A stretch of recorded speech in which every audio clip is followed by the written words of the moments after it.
Hello दोस्तों, तो आज जो है ना बाइनोमियल थ्योरम का लेक्चर नंबर 6 है। तो चलिए देखते हैं।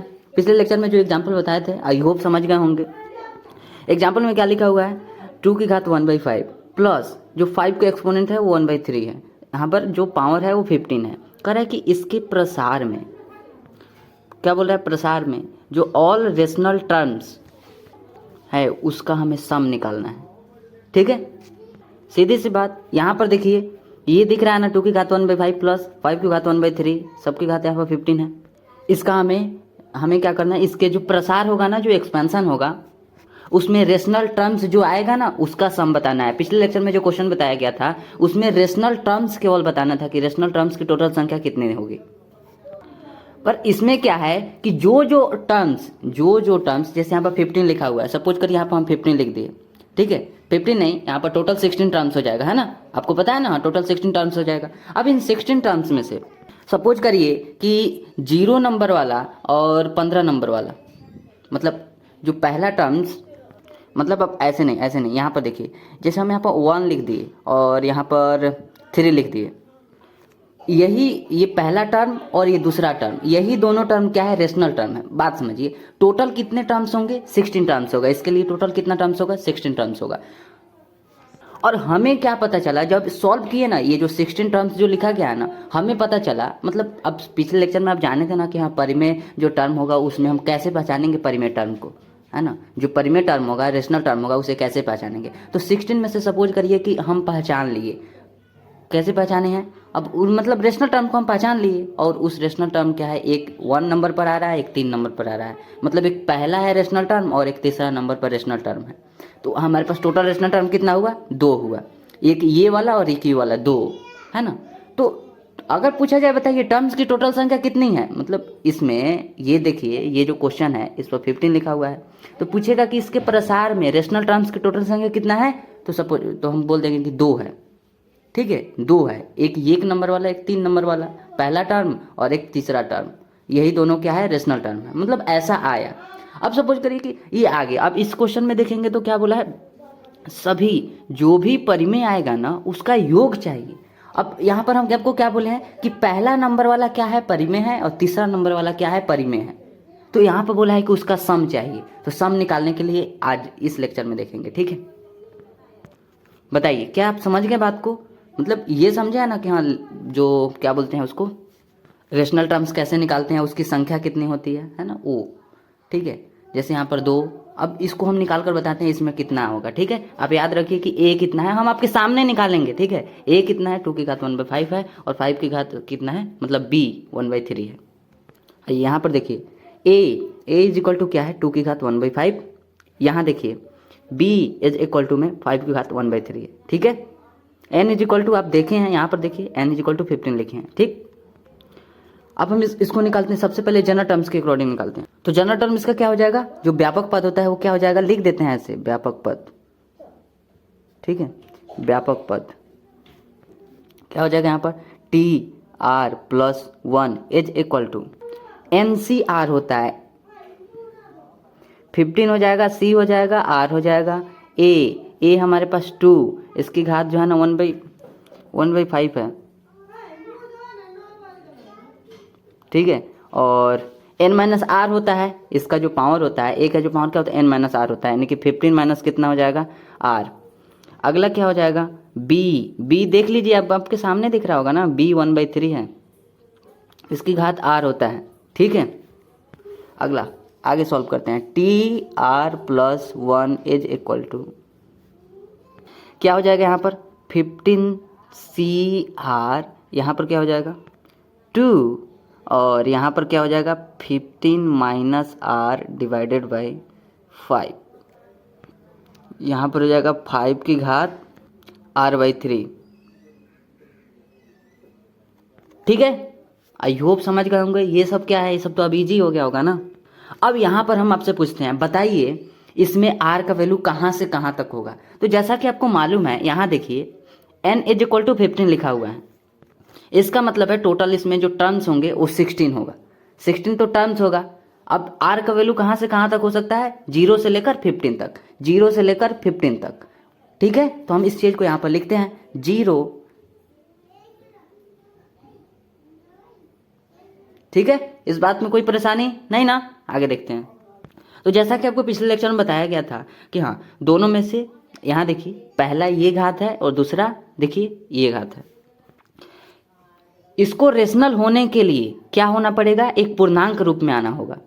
इसको देखिए, इसको भी यहाँ पर भी r के प्लेस पर ऐसा कोई नंबर रखें जो सब्ट्रैक्ट होने के बाद 15 में से सब्ट्रैक्ट होने के बाद 5 से डिवाइड हो जाए, तब ना हमें एक क्या मिलेगा, एक टर्म पूर्णांक मिलेगा। ठीक है, तो ये बात आप जानते हैं। ठीक है, तो पहले जो है ना हम इसको उठा लेते हैं, इसमें ऐसा कोई प्रॉब्लम नहीं है, पहले हम इसी को उठा लेते हैं ना, क्या हो जाएगा। लिखते हैं यहाँ पर, यहाँ देखिए एक number r/3 is equal to, देखिए दोस्तों r इज इक्वल टू 0, 3, 6, 9, 12, 15। क्या इससे आगे r का वैल्यू ले सकते हैं? नो। यहाँ देखिए r का वैल्यू 0 से 15 तक ही होगा। क्लियर।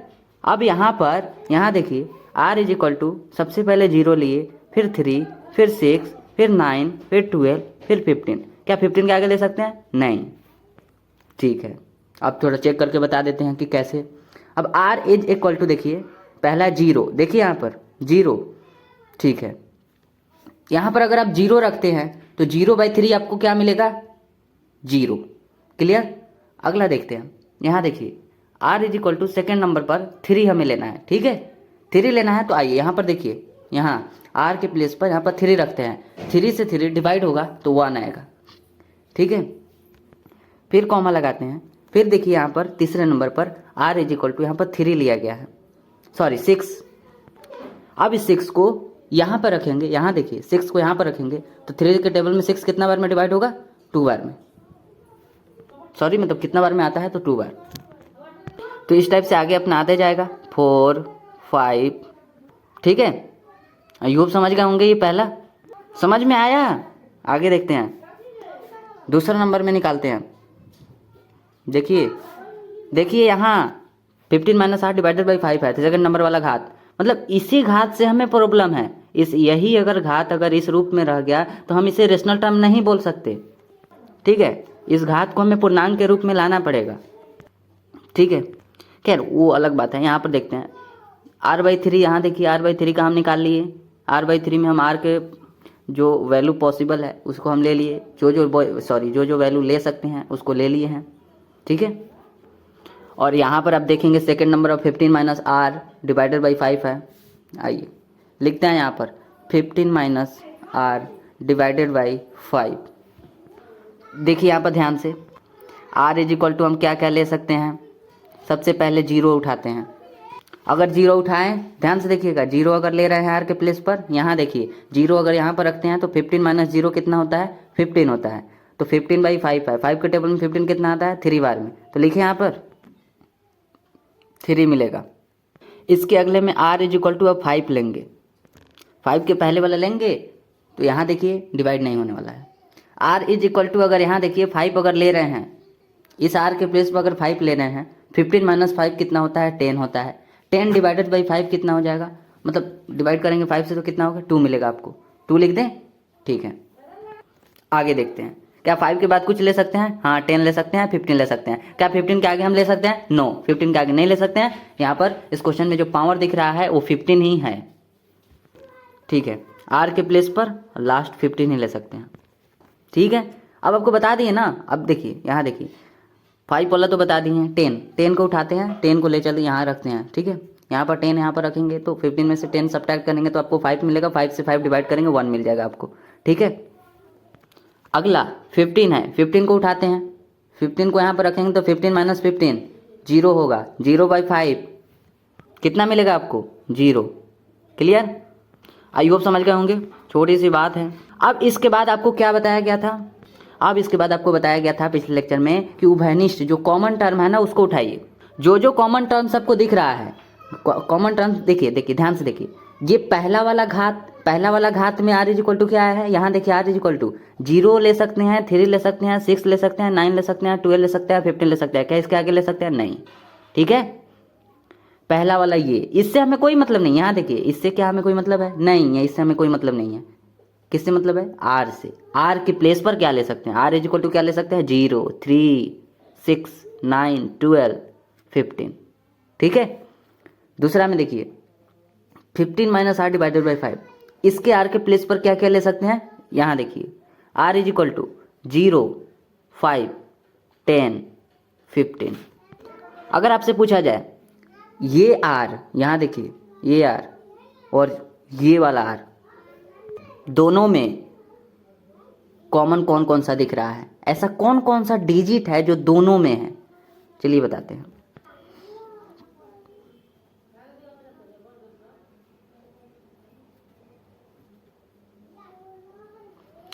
कॉमन आर के वैल्यू ध्यान से देखिएगा दोस्तों। पहला अगर देखेंगे यहाँ पर 0 है,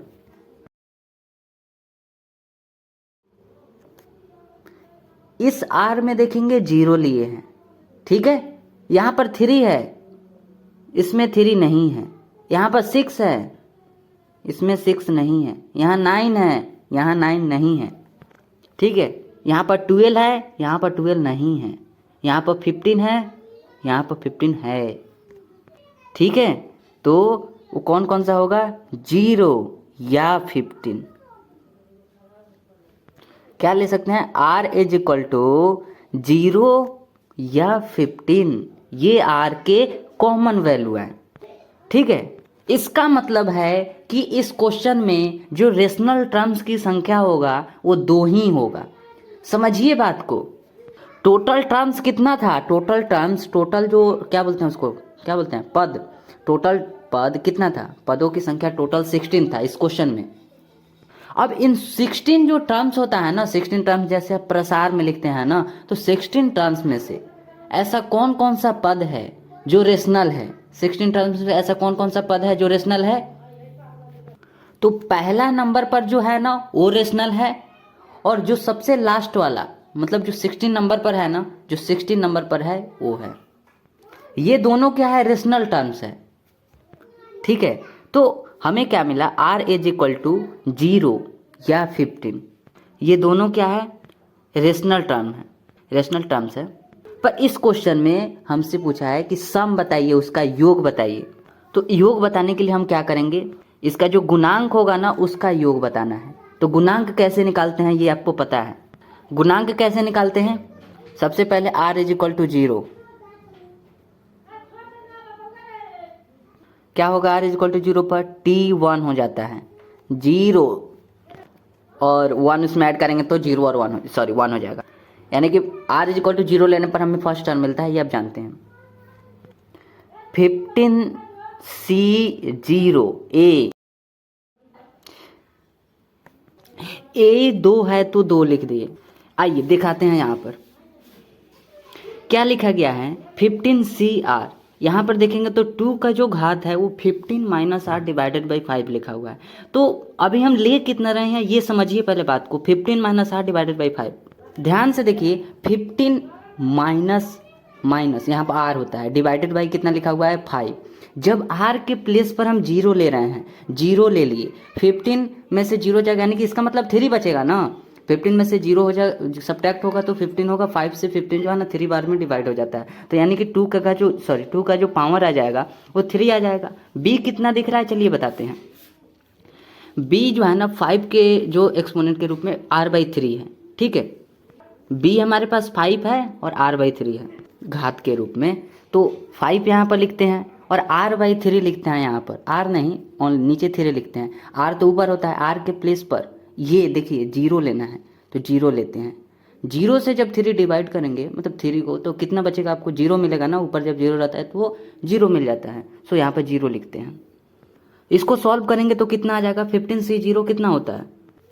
15C0 T1 पहले लिखते हैं। T1 इज इक्वल टू में 15C0 1 होता है तो 1, 2 2 जा 4 2 जा 8, मल्टीप्लाई 8, मल्टीप्लाई कितना हो जाएगा? 5 की घात 0 है तो 1 हो जाएगा यहाँ पर। क्लियर?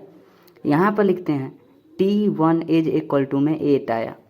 अब ये तो हम r इज इक्वल टू 0 पर निकालें।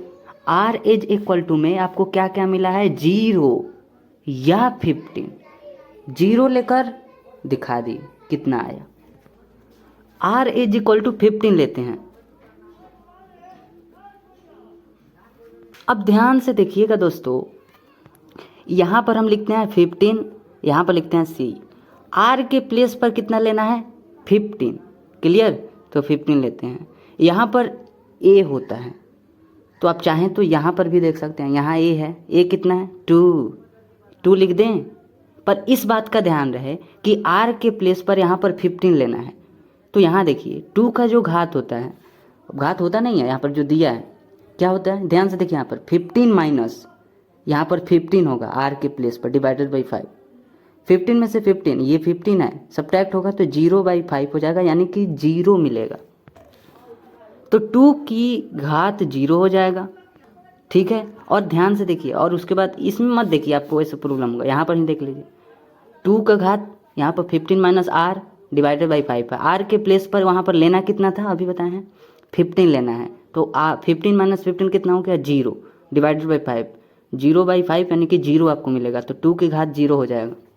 और उस टाइप से सेकंड वाला 5 की घात r/3 है, ठीक है। तो 2 की घात 0 लिख दिए। 5 है, 5 की घात क्या है r/3। तो r/3 के प्लेस पर r हमें कितना लेना है देखिए 15 लेना है। तो 15/3 हो जाएगा। डिवाइड करेंगे तो 5 मिलेगा आपको, सॉरी हाँ 5 मिलेगा।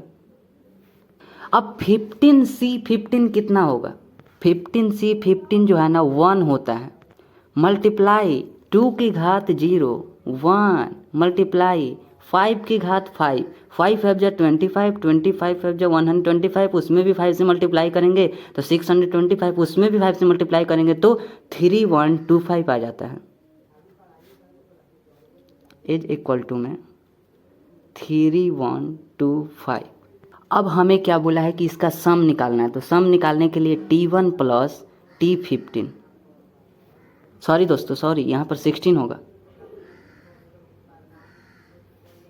सॉरी यहाँ पर 15 नहीं, सॉरी यहाँ पर 15 होगा, यहाँ पर 15 होगा। ये जो होता है ना यहाँ पर TR प्लस 1 T और R प्लस 1, तो R हमारे पास 15 है तो यानी कि 16 हो जाएगा, ठीक है। अब यहाँ पर T1 plus T16 is equal to में क्या हो जाएगा, T1 कितना आया है 8 आया है तो 8 लिखते हैं, प्लस T16 कितना आया T16 3125 इज इक्वल टू में कितना हो जाएगा 3 और कितना हो जाएगा 3133 हमारा आंसर आ चुका है। अब एक बार हम रिकैप कराते हैं। दोस्तों क्वेश्चन क्या बोला था कि 2 की घात 2 का जो एक्सपोनेंट है 1/5 है, 5 का जो एक्सपोनेंट है 1/3 है और यहाँ पर 15 दिया है घात। कहा है कि इसके प्रसार में सभी रेशनल जो टर्म्स है उसका हमें सम चाहिए। तो पहली बात आप योग को भूल जाइए, योग बाद में निकालेंगे। पहले आप ये सोचिए कि जो बोला है ना सभी टर्म्स, पिछले लेक्चर में बताए थे कैसे निकाला जाता है, यहाँ पर भी बता रहे हैं कि सभी रेशनल टर्म्स कैसे निकाला जाता है। पहले चलिए उसको निकालते हैं। तो यहाँ पर हम आपके सामने निकाले हैं कि a इज इक्वल टू दिया क्या है 2 की घात 1/5, b इज इक्वल टू 5 की घात 1/3 दिया है, n इज इक्वल टू 15 है तो 15, ठीक है। व्यापक पद देखिए यहाँ पर क्या लिखे हैं, यहाँ देखिए TR plus 1 is equal to 15CR। ये सब नॉर्मल बात है, ये तो जनरल टर्म तो आप खुद निकालते हैं ना। n ऊपर होता है, यहाँ देखिए n 15 है तो 15 CR, यहाँ पर देखेंगे a होता है 2 की घात 1/5, आप खुद देख लीजिए ना, ये है 15 माइनस r होता है, यहाँ पर मतलब n माइनस r होता है तो 15 माइनस r। b 5 की घात 1/3 है, r घात r होता है, ठीक है, जनरल टर्म में होता है, ठीक है। आगे देखते हैं TR plus 1 is equal to 15CR। 15CR 2 के घात ये तो मल्टीप्लाई की हैं 1/5, 15 माइनस r हो गया, यहाँ पर LCM, ये 5 नीचे आ गया और 15 माइनस r ऊपर हो गया। 5 की घात ये क्या हो जाएगा, r में 1 से करेंगे तो r, ये देखिए 3 हो जाएगा, ठीक है, समझ गए। r का वैल्यू कहाँ से कहाँ तक हो सकता है, 0 से लेकर 15 के बीच या दोनों को इंक्लूड किया जाएगा, ठीक है। आगे क्या निकालना है, आपको क्या बताया गया था कि हमें रेशनल टर्म्स निकालना है। तो रेशनल टर्म्स के लिए हमें क्या करना होगा, a और b से प्रॉब्लम होता है। ए देखिए, ए हमारे पास 2 है, ठीक है। ए की घात क्या है इससे हमें मतलब होना चाहिए। घात 15 माइनस आर डिवाइडेड बाई 5 है। तो इस आर के प्लेस पर ऐसा क्या लें जिससे डिवाइड होकर हमें एक पूर्णांक मिले। तभी हम, एक पूर्णांक नहीं मिलेगा ना तब उसको हम नहीं कह सकते हैं कि वो एक परिमेय टर्म है, रेशनल टर्म है, ठीक है। यहाँ पर देखिए, यहाँ पर भी आर है, तो इस आर के प्लेस पर भी क्या लेंगे जिससे हमें एक परिमेय टर्म मिलेगा। तो इसी चीज़ को यहाँ पर निकालें। पहला में देखिए r/3 इज इक्वल टू क्या क्या लिए हैं, इस r के प्लेस पर क्या क्या ले सकते हैं, 0, 3, 6, 9, 12, 15, ठीक है। ये बात हम आपको बता दिए हैं, ठीक है। अगला देखते हैं, 15 माइनस आर डिवाइडेड बाई 5 है। आर के प्लेस पर क्या क्या ले सकते हैं, 0, 5, 10, 15। फिर हम आपसे बोले हैं कि देखिए इस आर में, इस आर पर क्या ले सकते हैं, यहाँ पर लिखा गया, और इस आर में क्या क्या लिया गया है इसको देखिए, और दोनों में देखकर बताइए कि कौन कौन कॉमन है, ठीक है।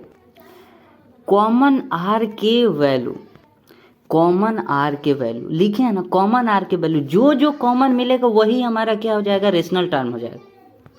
कॉमन आर के वैल्यू 0, 15 के कितना मिला हमारे पास, रेशनल टर्म कितना मिला, ये कि ये वाला, ये केवल।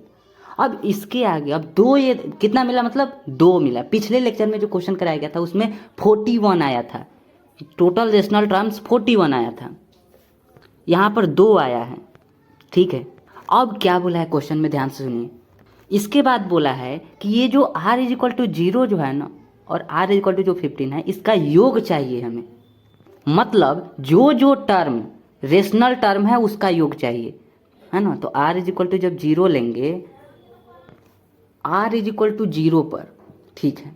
r जब 0 लिया जाता है तो t r+1 यानी कि यहाँ पर 1 होता है ना। = में ये तो आपके सामने किए हैं ना, बस ये तो वैल्यू लाना है। जब r=0 लिए तो 8 आए, जब r=15 लिए तो कितना आया है, 3125। दोनों को, इसको और इसको ऐड कर दिए, आंसर आ गया है, ठीक है। तो आई होप क्लियर होगा, ठीक है। अब आगे देखते हैं,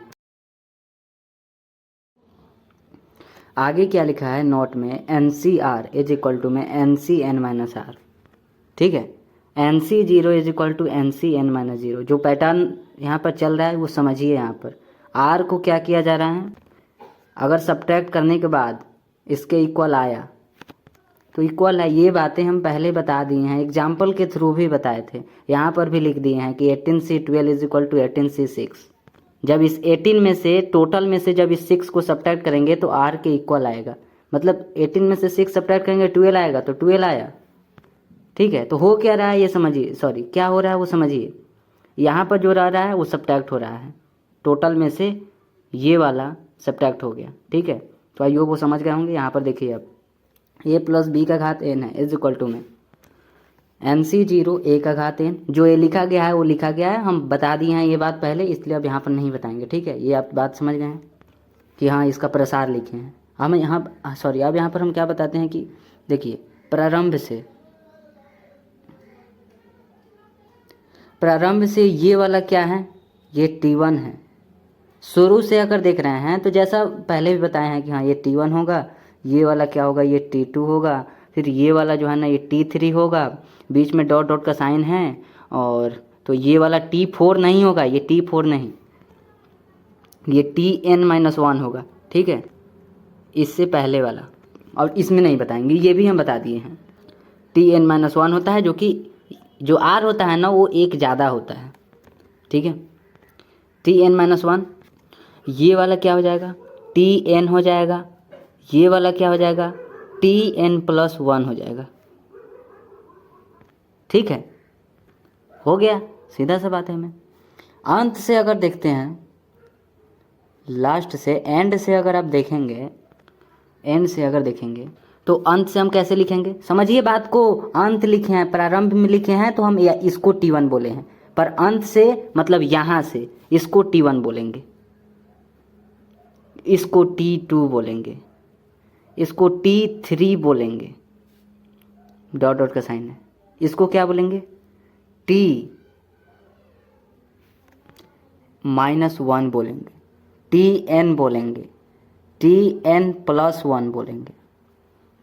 सीधी सी बात है, ये हम जो है ना प्रारंभ शुरू से किए हैं, तो ये T1, T2, T3, Tn-1, Tn, Tn+1 सीधा हुआ। अंत से हम बोल रहे हैं, अंत से बोल रहे हैं मतलब लास्ट वाला, एंड वाला से। अब देखिए ना, ये वाला जब अंत ही लिख दिया, इसका मतलब क्या है कि जो अंत वाला होगा वो पहला टर्म होगा। तो अंत वाला पहला टर्म, इससे पहले Tn है, ये हो जाएगा, मतलब ये वाला टर्म T2 हो जाएगा, T3 हो जाएगा, फिर इसके पहले वाला Tn-1 हो जाएगा, इसके पहले वाला Tn हो जाएगा, इसके पहले वाला Tn+1 हो जाएगा। ठीक है, ऐसा समझिए कि इसी को उठाकर यहाँ पर रख दिए हैं। ये T1 जो है ना यहाँ पर चला आया, T2 यहाँ पर, T3 यहाँ पर, Tn-1 यहाँ पर, Tn यहाँ पर, Tn+1 यहाँ पर। ठीक है, अगर ऐसा क्वेश्चन आ गया जब सीधा आता है तब तो ठीक है, बोलता है कि यहाँ प्रारंभ से 6वां पद ज्ञात कीजिए। समझ रहे हैं, प्रारंभ से मतलब शुरू से 6 टर्म बताइए, तो हम लोग इजीली बता देते हैं कि हाँ प्रारंभ से 6 टर्म होगा, वो हम बता देते हैं। पर अंत से क्या होगा? अगर शुरू से कहता कि हमें 7वां पद चाहिए तो हम ऐसे काउंट कर लेते, ये 1, ये 2, ये 3, यहाँ पर होगा 4, उसके आगे 5, फिर 6, फिर 7, मतलब आर हमें कितना लेना रहता। अगर हमें 7वां पद चाहिए, सुनते हैं ना हमारा बात को, सॉरी मतलब हमारे बात को, T7 ऐसे ही ना निकालेंगे। आर का वैल्यू कितना लेना पड़ेगा, 6। जब हमें 7th टर्म चाहिए तो आर का वैल्यू 6 हमें लेना पड़ेगा। तो ये तो शुरू से है ना, प्रारंभ से ना ऐसे कर सकते हैं। पर अगर ऐसा क्वेश्चन आ जाए कि अंत से मतलब इधर से समझ रहे ना, इधर से 7वां पद बताइए, तो क्या करेंगे आप? अगर हम कहेंगे इधर से 7वां पद, अंत से 7वां पद बताइए, अंत से 7वां पद कौन सा होगा? इधर वाला तो हमें मालूम है कि प्रारंभ से अगर 7वां पद चाहिए तो आर जो है ना 6 ले लेंगे तो हो जाएगा। पर अंत का तो हमें मालूम ही नहीं है। अंत एन से अगर बोल देगा 7वां पद तो हम कैसे निकालेंगे? ठीक है, हम क्या करेंगे, काउंट कर लेंगे। अगर कहेगा कि अंत से हमें तीसरा पद चाहिए, तो अंत से मतलब इधर से समझिए, अंत से मतलब इधर से हमें तीसरा पद चाहिए। अंत से अगर तीसरा पद चाहिए तो हम क्या करेंगे, प्रारंभ से उसको काउंट कर लेंगे। ठीक है, समझिए बात को। अगर अंत से हमें पहला पद चाहिए तो अंत से पहला पद T1 है ना, तो ये प्रारंभ से क्या होगा? तो प्रारंभ वाला लाइन ये वाला है ना, प्रारंभ से क्या होगा? अंत से अगर हमें पहला पद चाहिए T1 तो प्रारंभ से Tn+1 होगा। अंत से अगर हमें सेकेंड टर्म चाहिए T2 तो प्रारंभ से क्या होगा, Tn होगा। इस चीज़ को हम यहाँ पर लिखे हैं, देखिए, अंत से आरवा पद इज इक्वल टू प्रारंभ से कौन सा पद होगा, n-r+2वां पद होगा।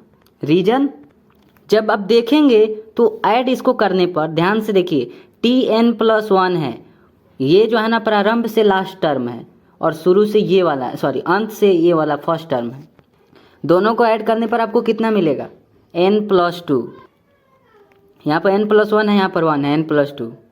इसका इन दोनों का क्या मिलेगा, इस दोनों का n+2 मिला, इस दोनों का क्या मिलेगा, यहाँ पर 2 है, यहाँ पर n है। ऐड करेंगे, सम करेंगे तो कितना मिलेगा, n+2। n-1 है, यहाँ पर 3 है, कितना मिलेगा आपको, n-2। ऐड करने पर n-1 प्लस 3 n-2 मिलेगा ना। इसी टाइप से इसका भी देख लीजिए, यहाँ पर 3 है, यहाँ पर n-1 है, कितना मिलेगा ऐड करने पर, सम n+2 मिलेगा। ठीक है, तो बस हम ये कहना चाह रहे हैं कि अंत से अगर पूछेगा, इधर से तो हम उसको प्रारंभ में कन्वर्ट कर लेंगे कि प्रारंभ से वो कौन सा पद होगा बता देंगे। उसके बाद पूछा है ना यहाँ पर अंत से आरवा पद, अंत से आरवा पद कहाँ है ना, हमें अंत से आरवा पद चाहिए। तो बात समझिए, अगर आरवा पद के प्लेस पर हम करें कि नहीं, अंत से हमें दुआवा पद चाहिए, मतलब सेकेंड वाला टर्म चाहिए।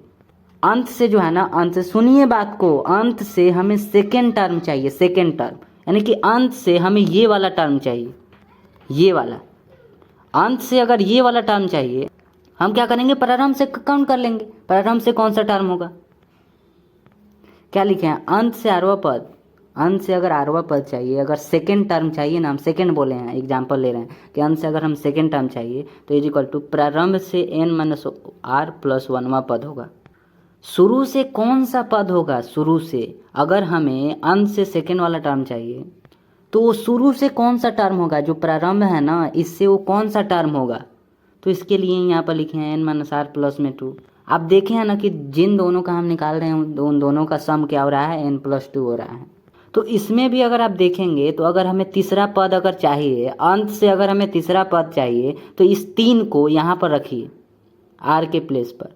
तो यहाँ पर रखेंगे तो आपको कितना मिलेगा? n प्लस 2 नहीं मिलेगा, सॉरी मतलब n माइनस 3, 3 में से 2 जाएगा तो 1, यानी कि n माइनस 1 मिलेगा। तो इसके ऊपर n माइनस 1 है, तो प्रारंभ से कौन सा टर्म हुआ? n minus 1। यहाँ पर जो लिखे हैं ना, हम कह रहे हैं ना, अगर हमें अंत से ये वाला पद चाहिए तो हम कैसे निकालेंगे? तो उसके लिए हम इसका यूज करेंगे। यहाँ पर देखिए n माइनस आर प्लस में 2 लिखा गया है ना। तो हमें अगर अंत से तीसरा पद चाहिए तो इस 3 को उठाकर यहाँ पर रख दिए। इसमें क्या मतलब, अपना माइंड चलाइए ना। यहाँ पर 3 उठाकर रख दिए तो कितना आपको मिलेगा? तो 3 में से 2 जाएगा तो 1 होगा, यानी कि n माइनस 1वां टर्म मिलेगा। यानी कि प्रारंभ से वो कौन सा लिखे भी हैं कि प्रारंभ से ये वाला टर्म होगा। प्रारंभ से मतलब ये वाला जो होगा ना, वो प्रारंभ से ये वाला पद होगा। आ क्या रहा है? अगर यहाँ पर r के प्लेस पर 3 रख रहे हैं तो क्या आ रहा है? n माइनस 1 आ रहा है। तो n माइनस 1 नहीं आ गया, ये क्या है? ये तो प्रारंभ से ही ना है, ये वाला शुरू से बिगनिंग वाला ही ना पद है, प्रारंभ से है ना, प्रारंभ वाला ही ना ये टर्म है। अगर हमें दूसरा पद चाहिए अंत से अगर दूसरा पद चाहिए तो वो प्रारंभ से कौन सा पद होगा? तो इस 2 को यहाँ पर रखिए, 2 में से 2 जाएगा 0 हो जाएगा, यानी कि n माइनस 0। तो ऊपर कितना लिखा गया है? n लिखा गया है। तो ये प्रारंभ से कौन सा पद हो गया? tn हो गया, जो कि आया भी यहाँ पर। आगे एक क्वेश्चन है, यदि a प्लस बी की घात 21 में अंत से अगर 11वां पद हमें निकालना है, अंत से इधर से अगर 11वां पद निकालना है, 11वां, तो हम क्या करेंगे? यहाँ पर सीधा सा इसका यूज करेंगे कि अंत से आरवा पद, आरवा मतलब हमें कौन सा पद? 11वां पद निकालना है। 11वां पद इज इक्वल टू में क्या होता है? प्रारंभ से कौन सा पद होता है? प्रारंभ से n माइनस आर प्लस 2वां पद होगा। अब इसमें अभी पुट करके निकाल ले रहे हैं। प्रारंभ से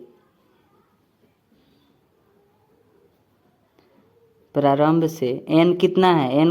n हमारे पास 21 है, तो 21 माइनस r कितना है? r किधर है? r यही तो r है ना, 11वां पद। तो यहाँ पर 11 रखेंगे, प्लस में 2 ये वाला पद। आगे क्या होगा? प्रारंभ से क्या हो जाएगा? ये क्या होगा? ये 21 और 2 कितना होता है? 23 में से 10 जाएगा अगर तो कितना हो जाएगा? 13, और 13 में से 1 जाएगा यानी कि 12 होगा, यानी कि 12 आ गया। ये हटाते हैं, 12वां पद होगा। अंत से 11वां पद वो प्रारंभ से 12वां पद होगा। ठीक है, सिंपल सा अब एक एग्जाम्पल लेते हैं, इससे समझ जाइए, देखते हैं कितना समझते हैं। a प्लस बी का घात यहाँ पर q है। ठीक है, कहा है कि अंत से हमें 2वां पद चाहिए। हम यहाँ पर छोटा सा एग्जाम्पल लिए हैं, देख रहे हैं कि घात 3 है, ताकि हम आपको समझा पाएँ। अगर इसका हम पूरा एक्सपेंशन लिखेंगे, प्रसार लिखेंगे, तो 3c0 a का घात q हो जाएगा, b का घात 0 हो जाएगा, प्लस 3c1 a का घात 2 b का घात 1। उसके अगला में 3c2 हो जाएगा, a का घात 1 कम होगा a1, b का 1 बढ़ेगा b2, प्लस 3c3 a का घात हो जाएगा 0, b का घात हो जाएगा 3। अब हम क्वेश्चन आपसे क्या पूछे हैं, ये बात समझिए। क्या पूछा है यहाँ पर? अंत से 2वां पद ज्ञात करें। अंत से सेकेंड वाला टर्म हमें क्या करना है? फाइंड करना है। तो यहाँ पर आप देख कर बता सकते हैं कि अंत से दूसरा पद क्या होगा। अंत से ये पहला हो गया, ये दूसरा हो गया, यही तो आंसर हो गया ना। हम यहाँ पर लिखे भी हैं पूरा, यहाँ पर प्रोसेस की प्रारंभ से ये T1 हो जाएगा, ये T2 हो जाएगा, ये T3 हो जाएगा, ये T4 हो जाएगा। चौथा पद, तीसरा पद, सेकेंड वाला टर्म, फर्स्ट टर्म। ये तो प्रारंभ से ना हो गया। क्या चाहिए हमें? अंत से डूबा हुआ पद चाहिए। अंत से, तो अंत से दूसरा पद के लिए क्या करेंगे? अंत से दूसरा पद के लिए, अंत से दूसरा पद, तो अंत के लिए ये वाला प्रारंभ हो जाएगा, T1 हो जाएगा, ये वाला T2 हो जाएगा, ये वाला T3 हो जाएगा और ये वाला T4 हो जाएगा। ठीक है, तो प्रारंभ से क्या हमें कोई मतलब है? नहीं, अंत से पूछा है। अंत से कौन सा पद होगा? तो अंत से दूसरा पद होगा। समझिए बात को, कहा है अंत से दुआवा पद ज्ञात करो। अंत से दुआवा पद ज्ञात करो, मतलब इसका क्या है कि अंत से दुआवा पद प्रारंभ से कौन सा पद होगा। सीधी सी बात लिखिए, लिख दे रहे हैं कि अंत से सेकेंड वाला टर्म वो प्रारंभ से कौन सा टर्म होगा? प्रारंभ से। ठीक है, प्रारंभ से, अब इतना पर समझिए, प्रारंभ से वो कौन सा टर्म होगा। ठीक है, अंत से दूसरा बोला है, तो अंत से ये पहला हो गया, ये दूसरा हो गया, तो अंत से दूसरा पद प्रारंभ से कौन सा होगा? तो प्रारंभ से यहाँ पर नहीं दिख रहा है, T3 तीसरा पद होगा, प्रारंभ से तीसरा पद होगा। अब इसके लिए जो हम बताए हैं कि n-r और प्लस में 2, अब इस पर रखकर आप खुद चेक कर लीजिए कितना इजीली आप निकाल पाएंगे। अंत से दूसरा पद बोला है, 2 लिख रहे हैं, सॉरी n टोटल कितना है? ध्यान समझिए, n कितना है क्वेश्चन में? 3 है, यहाँ पर 3 लिखते हैं, माइनस है, माइनस लिखते हैं, r कितना है? मतलब कौन सा टर्म निकालना है? दूसरा, प्लस 2, 3 और 2 कितना होता है? 5, 5 - 2 = यहाँ पर 3 हो जाएगा। प्रारंभ से कौन सा पद आया? तीसरा पद नहीं आया, प्रारंभ से ये तीसरा ही ना पद आया, ये प्रारंभ से तीसरा पद नहीं आया है। अंत से दूसरा पद प्रारंभ से कौन सा पद होगा? ये अंत से जो दूसरा पद है ना, वो प्रारंभ से कौन सा पद होगा?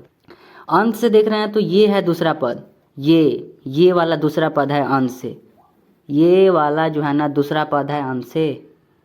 प्रारंभ से कौन सा पद होगा? तो प्रारंभ से देख रहे हैं तो प्रारंभ मतलब शुरू से, T1 T2 T3, प्रारंभ से तीसरा पद होगा। आंसर देखिए 3 आया कि नहीं? सॉरी, हाँ 3 यहाँ पर देखिए तो आया है, रखे हैं तो आया है ना। टोटल जितना टर्म है ना, सॉरी घात है, उसको यहाँ पर रख दिए 3। कौन सा लेना है? कौन सा पद चाहिए अंत से? दूसरा पद चाहिए, तो 2 यहाँ पर लिख लिए, प्लस 2। क्यों, ये कहाँ से 2 आया? तो पहले बाद में क्वेश्चन करिए, पहले आपका आंसर आ रहा है कि नहीं ये समझिए। क्या इससे आंसर आया? हाँ आया, तो इसका यूज करिएगा। 3 आ रहा है ना, 3 इससे भी आया ना तीसरा टर्म। हमारा क्वेश्चन क्या था कि अंत से दूसरा पद और प्रारंभ से वो कौन सा पद होगा? तो अंत से दूसरा पद ये वाला है, ये वाला मतलब ये वाला है। प्रारंभ से ये कौन सा हुआ? प्रारंभ मतलब T1 T2 T3, मतलब इधर से T3 हुआ, मतलब तीसरा पद हुआ। 3, आंसर 3 आया है। ठीक है ना।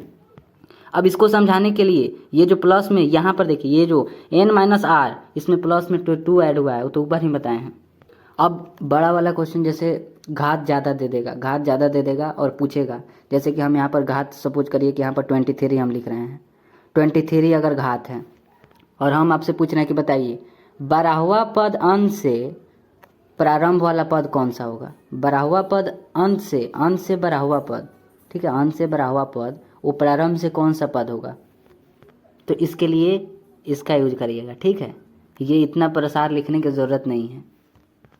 ठीक, प्रसार लिखेंगे, फिर उसके बाद प्रारंभ से, फिर अंत से, तब ना पता चलेगा कौन उसके सामने है। ठीक है, एक बार इसको रिकैप करा देते हैं n-r + 2 को। यहाँ पर भी वैसा ही था, प्रारंभ से ये वाला, अंत से ये वाला। तो हम आपको क्या कहे हैं कि अंत से अगर पूछेगा और अंत से अगर T3 है ना, अंत से अगर तीसरा पद पूछा है कि अंत से तीसरा पद वो प्रारंभ से कौन सा पद होगा? अंत से तीसरा पद प्रारंभ से कौन सा पद होगा? तो प्रारंभ से ये वाला पद होगा। तो इसमें तो खुद सामने ना दिख रहा है कि हाँ ये वाला दिख रहा है, अंत से ये वाला। अंत से अगर हमें तीसरा पद बोला है कि अंत से तीसरा पद वो प्रारंभ से कौन सा पद होगा? तो प्रारंभ से तो सामने यहाँ पर देख कर बता सकते हैं कि हाँ प्रारंभ से n-1 दिख रहा है। बट इसमें तो हम लिखे हैं ना, बड़ा क्वेश्चन में आप कैसे लिख पाएंगे? प्रसार ही लिखने में कितना टाइम लग जाएगा। ठीक है, तो इसके लिए हम क्या सोचे हैं कि जिसका यहाँ पर देख रहा है ना, देखिए यहाँ पर 2 है, यहाँ पर n है, दोनों का योग कितना आ रहा है? n + 2 आ रहा है। इसमें भी देख लीजिए, दोनों को ऐड करेंगे n+2 आ जाएगा। यहाँ पर भी देख लीजिए n+2 आएगा, यहाँ पर भी देख लीजिए n+2 आएगा, यहाँ पर भी देख लीजिए n+2 आएगा। तो हम क्या सोचे, जो यहाँ पर हो रहा है ना उसी को लिखे हैं। n है, यहाँ पर n है, पहले n में से r को सब्ट्रैक्ट किया जा रहा है और फिर उसमें ऐड किया जा रहा है। पहले n में से r को सब्ट्रैक्ट किया जा रहा है, फिर उसमें इसको ऐड किया जा रहा है।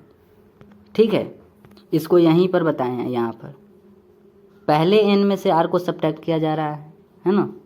तो वही चीज़ तो यहाँ पर भी है, n में से r को सब्ट्रैक्ट किया जा रहा है और उसमें 2 ऐड हो जा रहा है। अब यहाँ पर आप खुद देख सकते हैं ना अपने आंखों के सामने, n माइनस यहाँ पर 1 है, यहाँ पर प्लस में 3 होगा। दोनों को ऐड करेंगे तो आपको कितना मिलेगा, n+2 मिलेगा। तो इसको सॉल्व करने के बाद भी आपको n+2 आपको बताए हैं ना कि इस r के प्लेस पर आप लेकर क्यों नहीं देख लेते हैं। r के प्लेस पर अगर 3 लेंगे तो 3 में से 2 जाएगा तो 1 आएगा, तो n-1 आएगा, तो n-1 आया, इसके सामने ही ना n-1 है। ठीक है, सबके लिए बोल दिए हैं कि सबका देख लीजिए, r के प्लेस पर क्या लेना है, यहाँ पर क्या लेना है, r के प्लेस पर क्या लेना है। हम इसको अगर लेंगे, 2 को अगर उठा रहे हैं तो यहाँ पर 2 रख रहे हैं, 2 से 2 डिवाइड हो जाएगा तो n ओनली n बचेगा, 2 से 2 डिवाइड हो जाएगा ओनली n। तो यहाँ पर ओनली n है, tn है। प्रारंभ से कौन सा पद होगा, अंत से अगर दूसरा पद अगर पूछ रहा है तो वो प्रारंभ से कौन सा पद होगा, nवां पद होगा, nth टर्म होगा। ठीक है, तो आई होप समझ गए होंगे, नहीं समझे तो बताइएगा। ठीक है, थैंक यू।